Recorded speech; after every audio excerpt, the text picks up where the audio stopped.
A mí la cocina me gusta mucho, siempre me gustó la cocina y había empezado con la parte de chocolate con los huevos de Pascua. Mi idea siempre era especializarme en chocolatería, porque en el rubro gastronómico no sos un buen chocolatero si no sos un buen pastelero antes. Entonces arranqué mi carrera de esa manera.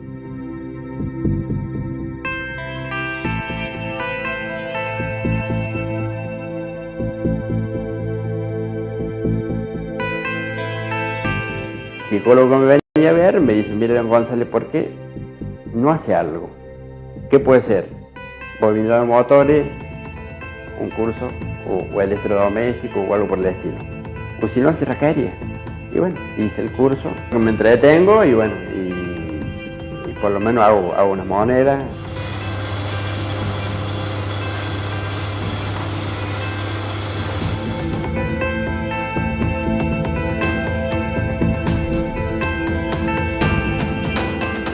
A mí me gusta la peluquería. Siempre lo quise hacer y cambié de trabajo, empecé a trabajar en una peluquería. Estaba re entusiasmada porque yo quería aprender y quería tener el día de mañana mi peluquería. Y siempre tuve buena suerte porque siempre me abrieron muchas puertas.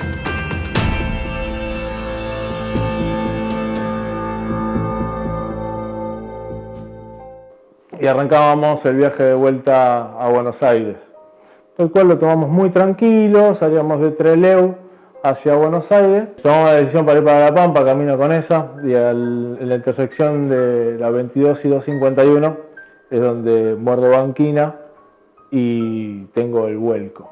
Cuando la camioneta se frena, quedo dado vuelta, o sea, la camioneta queda patas para arriba, y del cual yo me quedo atrapado.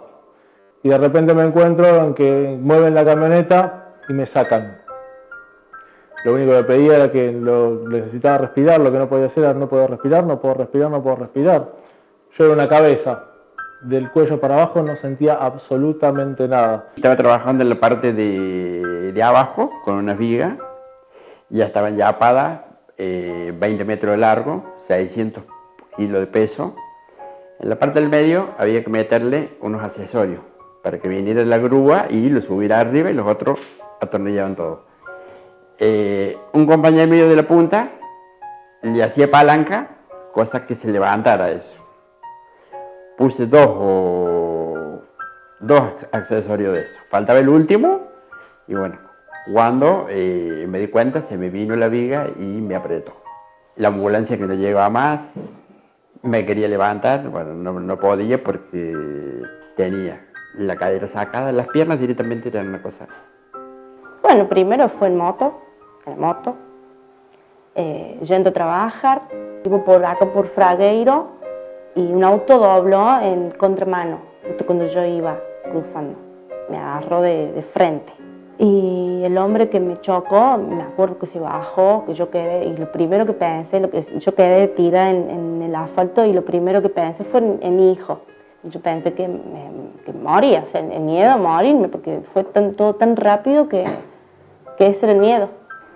Yo en ese momento no sentí nada, pero después cuando vino el papá de ellos y me vio la pierna y se agarra la cabeza y dijo, uy, negrita la pierna. Ahí es cuando yo dije, ¿qué pasó con la pierna? Y cuando me enderecé a ver, no, estaba toda destruida. Una vez que se establece el siniestro, sea en itinere o sea un accidente laboral, el paciente es en principio atendido en la emergencia. Si es en la vía pública, habitualmente es el sistema público de salud, y si es en el empleador, habitualmente el empleador debe llamar a la aseguradora de riesgo de trabajo, quien envía un móvil, y el paciente es trasladado a un prestador de la aseguradora, donde recibe toda la primera atención. En el caso de personas con lesión medular, se produce una alteración a nivel motor, sensitivo y autónomo, y además se produce una disfunción sistémica multiorgánica. Y en el caso de los amputados, solamente hay una alteración a nivel sensitivo y motor. El paciente sufre, además de la pérdida anatómica en sí, un desequilibrio a nivel psicosocial, que también tiene que ser tomado en cuenta para después enfocar el tratamiento de una manera integral entre médicos, kinesiólogos, TO, psicólogos, y poder llevar al paciente que perdió la autonomía a poder lograr una reinserción a través de las nuevas capacidades que se le ofrecieron. Tiene un pronóstico de vida de 24 horas, así que ya vivir era un agregado, ¿sí? Y después la recuperación, mis brazos iban a funcionar un 10%. Según los libros tenía 2 años de rehabilitación y que iban a funcionar un 10%. Tuve la primera operación el 7 de mayo, después tuve la segunda operación el 19 de mayo, donde la primera fue anterior, la segunda posterior, y después empezó el proceso de rehabilitación. Me habían operado, estuve una noche de terapia, creo. A mí quien me dijo que no iba a caminar más yo fue un médico de la RT, que así como estamos hablando, directamente me dijo de frente. Yo estaba con mi señora al lado y me dijo, mira, vos sabes, Francisco, que bueno, vas a caminar más. Así. Yo preguntaba todos los días cuando estaba en el hospital, pero lo cansaba el médico, porque le preguntaba todos los días, ¿me vas a salvar la pierna? Dígame la verdad, yo le decía, porque yo siempre presentí que la pierna no estaba bien, porque aparte los dolores eran insoportables. Nunca tuve alivio, nunca tuve un alivio.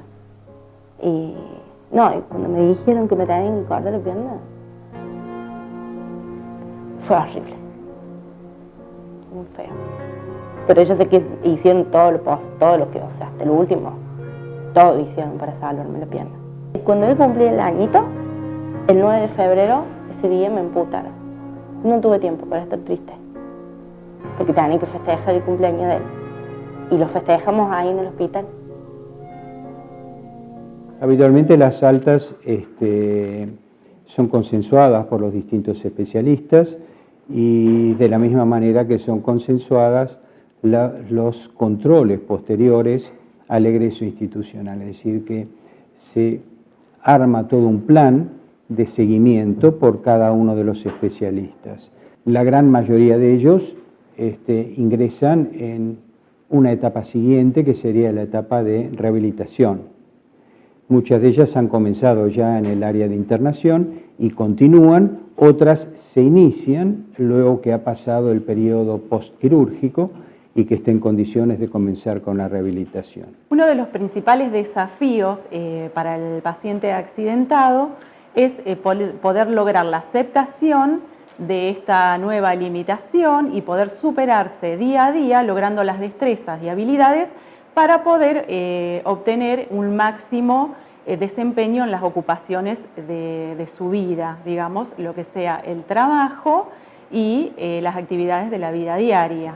El rol del kinesiólogo en la parte de rehabilitación sería desde los cuidados posturales y el tratamiento a nivel respiratorio, si es necesario, por ejemplo en un paciente medular, readaptar al paciente a una prótesis si es necesario, o mantener libre las articulaciones, mantener funcional el miembro o el hemicuerpo o el paracuerpo afectado, que el paciente logre independencia en el desarrollo a nivel social y laboral, que es el objetivo final. Después empezó el proceso de rehabilitación, que lo empiezo en el Fitzroy, cambio a otro centro de rehabilitación que es el COA, que está en Sarmiento y Yatay, donde ahí sí empiezo con otro proceso donde arrancaba a las 9:30 de la mañana de rehabilitación y salía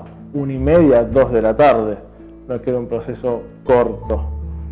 Y ahí saliendo era todos los días y saliendo hasta lo que estoy ahora, que si bien sigo todavía con la rehabilitación, que la voy a tener de por vida, sigo todavía evolucionando, no conozco lo que es tener una meseta.